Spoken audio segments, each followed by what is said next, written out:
So Sarathkumar and Devayani ரெண்டு பேருமே என்னோட 40வது படத்தில் என்னோட இவ்வளோ பெரிய ஸ்டார்ஸ் நீங்கள் எனக்காக இந்த படம் பண்ணது நான் I never forget it.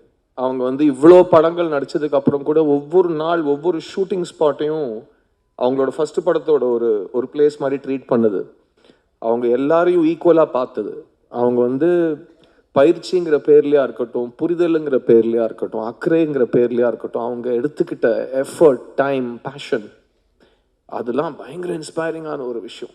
And ஏன்னா அவங்க ஃபிலிம் காலத்திலிருந்து ஒரு வருஷம் தியேட்டரில் ஓடின படங்கள் எடுத்த மிகப்பெரிய திரை நட்சத்திரங்கள்.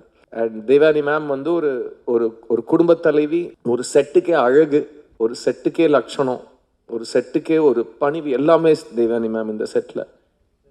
சூரியவம்சம்ங்கிற ஒரு படத்தோட பாதிப்பு சரத் சார் சொல்கிற மாதிரி 30 வருஷத்துக்கு அப்புறம், 35 வருஷத்துக்கு அப்புறம், 300 வருஷத்துக்கு அப்புறம் கூட இருக்கும். ஏன்னா அது அவ்வளோ ரிலேட் பண்ணக்கூடிய ஒரு படம்.